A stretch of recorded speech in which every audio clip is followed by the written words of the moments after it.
Olá pessoal, bem-vindos a mais um vídeo, espero que esteja tudo bem com vocês.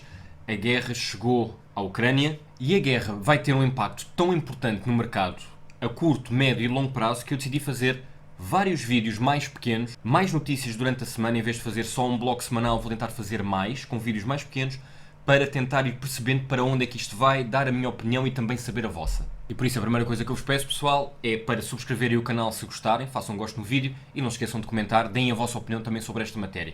Bora lá ver então o que é que aconteceu nos últimos dias. Primeiro é preciso perceber que, de um ponto de vista económico e político, o mundo mudou para sempre. Não vai ser o mesmo, vão ser mudados N contratos comerciais muito importantes para a Europa, para a Rússia, para a Ucrânia, para os Estados Unidos. A Rússia tem sofrido N sanções nos últimos dias e, por causa disso, eles ameaçam de alguma forma com um alerta das forças dissuadoras nucleares, o que na realidade é uma tentativa de demonstração de força, ok, estamos em guerra, e que é acima de tudo, uma vez mais, a demonstração de que Putin sabe que a Europa nos últimos anos desleixou bastante o seu armamento, não só nuclear, mas principalmente militar em si. A Europa é uma boa potência económica, mas de um ponto de vista militar não somos assim tão fortes, por comparação com outros países que, de um ponto de vista económico, estão muito em baixo, mas que, de um ponto de vista militar, são muito poderosas. E, independentemente do desfecho desta guerra, vários contratos serão refeitos, serão anulados. O mundo económico, a transação de dinheiro, vai mudar bastante, principalmente entre a Europa e a Rússia. Mas a Europa tem que perceber uma coisa.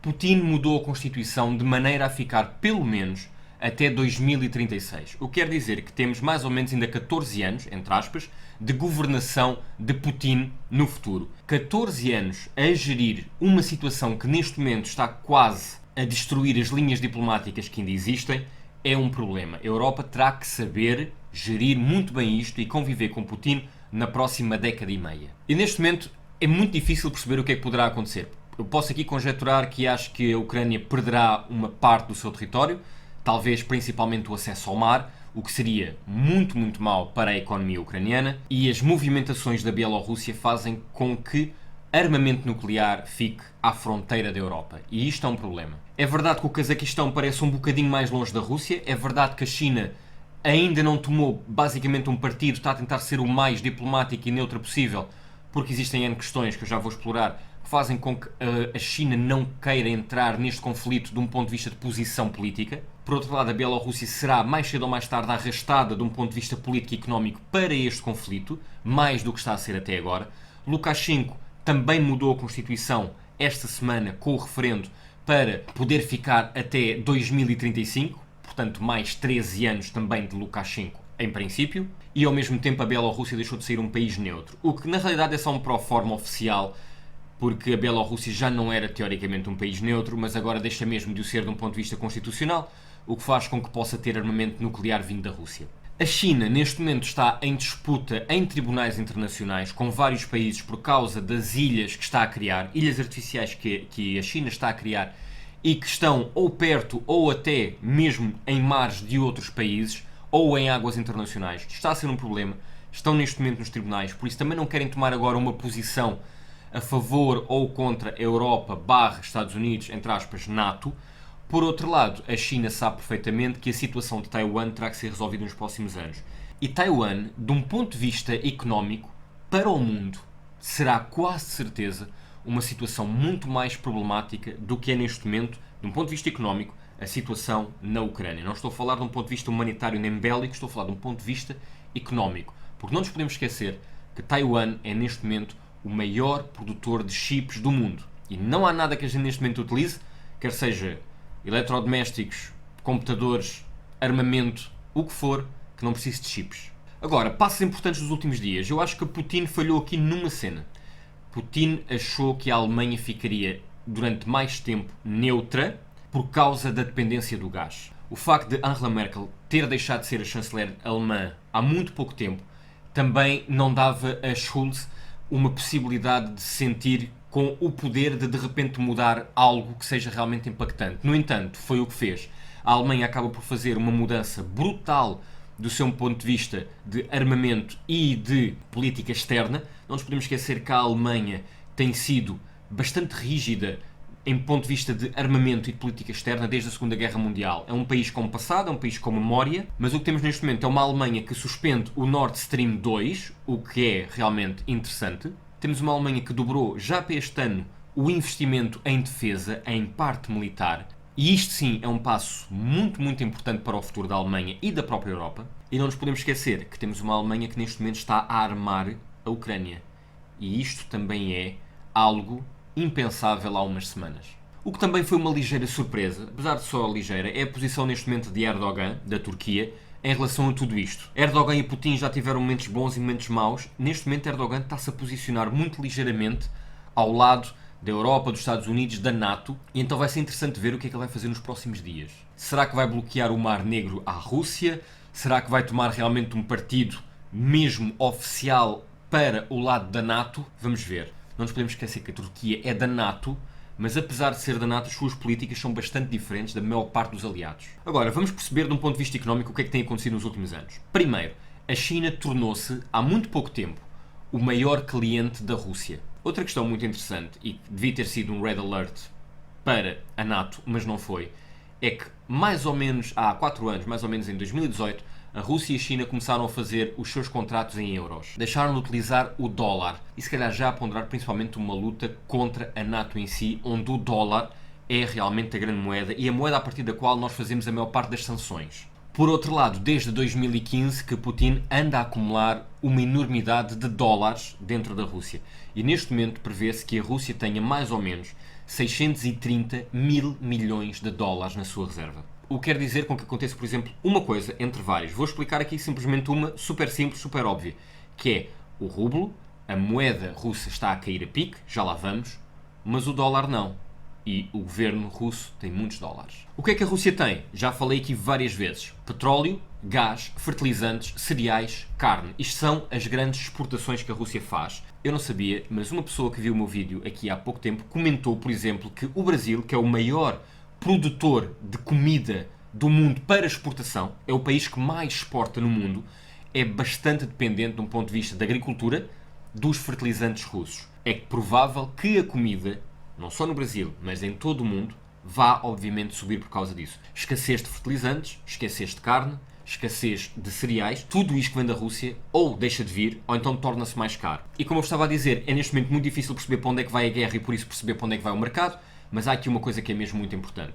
É a retirada de alguns bancos russos do sistema SWIFT. O sistema SWIFT é neste momento, diria eu, a infraestrutura mais poderosa do mundo. Um país, por qualquer motivo seja completamente excluído do sistema SWIFT, não consegue sobreviver no mundo atual. Não nos podemos esquecer que neste momento o sistema SWIFT tem mais de 11 mil bancos.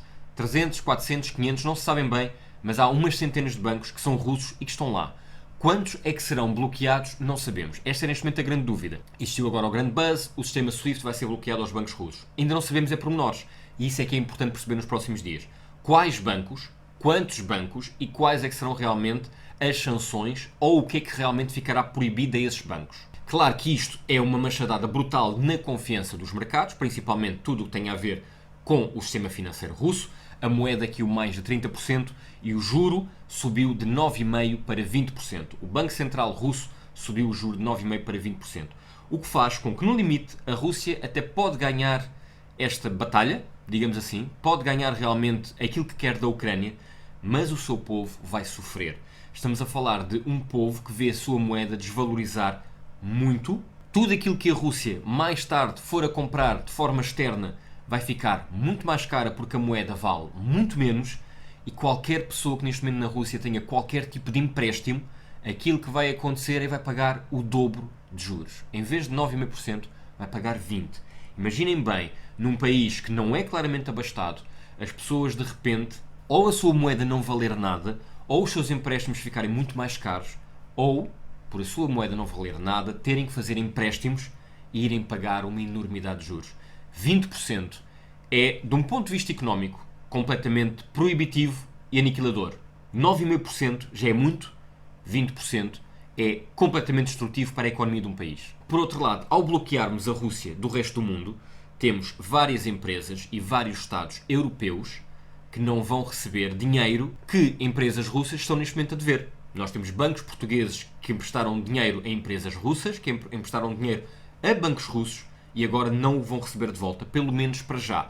O que é também um problema. No meio disto tudo, nós não vamos crescer da mesma forma, obviamente. Vai ter que ser dada ajuda, vamos ter que gastar dinheiro onde não estávamos a pensar gastar. É preciso ajudar o povo ucraniano, obviamente. É também preciso criar infraestruturas, serviços, operacionalidade para ajudar estas pessoas e para ajudar o país. O que vai, obviamente, fazer com que quase todos os países da Europa não cresçam aquilo que estavam à espera crescer. Não vamos conseguir controlar a inflação como se dizia que iríamos tentar controlar. E pelo meio, o preço do gás disparou numa semana. Disparou completamente. E para a indústria, para as pessoas, o gás é muito importante. E o preço do gás é muito importante. E então, tudo isto que eu vos estive aqui a dizer, pessoal, é apenas o início de uma série de vários vídeos que eu irei fazer sobre o que é que está a acontecer. Mas isto é a base. A base é esta. Estas sanções é o isolar da Rússia, é o perceber o que é que a China vai fazer, é perceber o que é que a NATO vai fazer, é perceber quando é que a Ucrânia consegue entrar na União Europeia e durante quanto tempo é que todo este conflito irá durar. Não nos podemos esquecer de uma coisa, a Rússia tem um grande poder bélico, a Ucrânia tem um exército bastante grande, muito maior do que a maioria dos países da Europa, no entanto, por comparação com a da Rússia, não consegue a mesma coisa. Mas, controlar cidades é uma coisa, invadir e manter um país é outra. Os ucranianos são um povo que já sofreu bastante e que já teve em várias milícias, teve muitas guerrilhas. É um povo que sabe combater. E, muito dificilmente, a Rússia terá uma tarefa facilitada nos próximos tempos, mesmo enviando os seus grandes batalhões. Das duas, uma. Ou a Rússia arrasa aquilo completamente e, de um ponto de vista internacional, é muito mau. Ou então, se a Rússia tentar entrar de forma mais ou menos dissimulada em relação àquilo que está a fazer, para não transparecer tudo cá para fora, a Rússia terá aqui algumas perdas e isto vai demorar um bocado. E quanto mais este conflito se prolongar, mais hipóteses, obviamente, a Ucrânia terá de entrar na União Europeia e ficar a um passo de entrar na NATO. E então, de um ponto de vista económico, o país que mais irá cair com isto tudo é a Rússia. Não podemos ter, a menos que isto escale para uma guerra nuclear, então aí, não vale a pena sequer analisarmos os mercados porque não sabemos minimamente o que é que poderá acontecer. Mas, dentro deste estilo de conflito, o país que mais irá cair, aquele que mais irá sofrer de um ponto de vista económico, é a Rússia. De um ponto de vista humanitário, obviamente, será a Ucrânia. A seguir à Rússia, os países que vão sofrer mais de um ponto de vista económico são os países que estão dependentes da Rússia. Neste caso, na grande maioria dos casos, países europeus. Esperam-nos tempos complicados de um ponto de vista económico, também para a Europa, mesmo que isto tenha uma resolução de cessar fogo nos próximos tempos, o que não será fácil, mas se tiver, mesmo assim, as sanções económicas, os novos contratos, a dependência que a Europa tem da Rússia e que agora tentará reverter, isto vai demorar, a Europa vai passar por momentos complicados. Por outro lado, temos os Estados Unidos, que eu acho que só se irá envolver realmente se isto for um ataque à NATO. Porque, até lá, a verdade é que nos últimos anos, Trump conseguiu convencer a grande maioria dos americanos, mesmo aqueles que não votaram nele, Trump conseguiu convencer a maioria dos americanos que, antes deles tentarem ser os polícias do mundo, que é aquilo que eles tentaram transparecer durante muitos anos, durante as últimas décadas, antes de serem os polícias do mundo e irem resolver problemas em todo lado, é preciso resolver problemas internos. O país está dividido de um ponto de vista de racismo, de um ponto de vista de leis laborais, de certos direitos, de igualdades. Existem N temas neste momento em cima da mesa, para além de revitalizar, obviamente, a economia depois do Covid. E então, o que temos é um Joe Biden, temos um presidente que sabe que o povo neste momento não quer entrar num conflito só para ir ajudar ucranianos. E quando digo aqui só, não levem a mal, mas é basicamente isto. Se existir um ataque à NATO por parte dos russos, os Estados Unidos vai intervir com força, isso tenha certeza que será com força. No entanto, enquanto isto for simplesmente um ataque à Ucrânia, não sei até que ponto é que o povo americano irá aceitar muito bem qualquer tipo de intervenção americana. Os americanos não se esquecem do que aconteceu no Afeganistão e no Iraque nos últimos tempos. A mentalidade dos últimos anos era retirar as tropas e trazê-las de volta à casa finalmente, e agora aconteceu isto. E eu acredito, sinceramente, que Putin saiba isto melhor do que qualquer um de nós. E por isso, pessoal, os mercados de ações, de commodities e de forex vão estar bastante abalados nos próximos tempos. Criptomoedas, como é que será? Criptomoedas têm aqui algo muito interessante. Podem ter aqui um bull inesperado que as faça realmente subir bastante. Porquê? Porque se realmente nós pegarmos num país como a Rússia, que é neste momento a 11ª economia do mundo e que tem muitas pessoas muito ricas, e se de alguma forma os bloquearmos, então nós podemos estar perante N pessoas que se vão virar para as criptomoedas para manterem os seus valores. Porque se muitas pessoas ricas da Rússia, ou mesmo só semi-ricas ou da classe média, veem a sua moeda a ir abaixo e não conseguem comprar dólares ou euros ou o que for, então as criptomoedas pode ser, entre aspas, a salvação de muitas pessoas na Rússia para não verem o seu dinheiro, que está ali parado, desvalorizar. Eu acredito que algumas criptomoedas possam subir bastante se realmente isto pegar, entre aspas, a moda e se for criada uma tendência dentro da Rússia. Claro que, pessoal, criar uma tendência não é fácil, mas reparem bem no que tem acontecido nos últimos dias. Hoje é terça-feira, carnaval, a Bitcoin continua a subir. Esteve a 38 mil há poucos dias e agora tem vindo a subir mais de 6 mil dólares nos últimos dias. Continua a subir 12% hoje. Ethereum, a mesma coisa, aproxima-se uma vez mais dos 3 mil e de salientar ainda a subida da Chainlink. No entanto, se virmos aqui outras, reparem bem, por exemplo, nos índices, continuamos a ter os índices americanos a subirem, quando que os europeus neste momento estão a descer.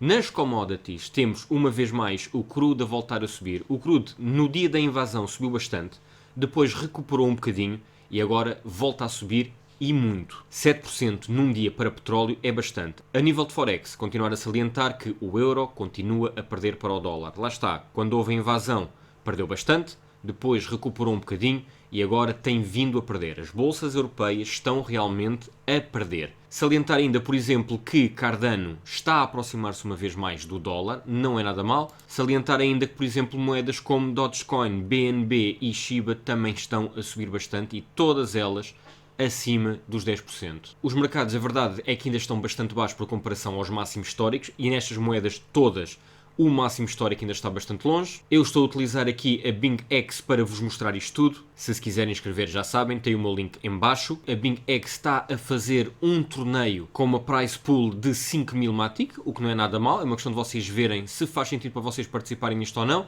Eu vou tentar continuar a trazer mais destas pools, mais destes torneios, quer seja com dinheiro fictício, quer seja torneios a partir de trading volume que vocês fazem com um mínimo, por exemplo, este, para se habilitarem a ganhar alguma coisa. Por isso fiquem atentos, vou tentar estar atento a estas novidades. Nos próximos dias voltarei a falar sobre isto, pessoal. Hoje foi um primeiro vídeo de vários que quero fazer. Gostava de saber a vossa opinião, digam-me o que é que acham. Mais novidades nos próximos dias, eu vou continuar a aprofundar cada vez mais as questões de mercado e as questões de criptomoedas. Eu neste vídeo quis foi criar aqui uma base de conhecimento do que é que está a acontecer de um ponto de vista político e que vai abalar, obviamente, todo o mercado financeiro. Pessoal, espero que tenham gostado. Grande abraço. Até à próxima.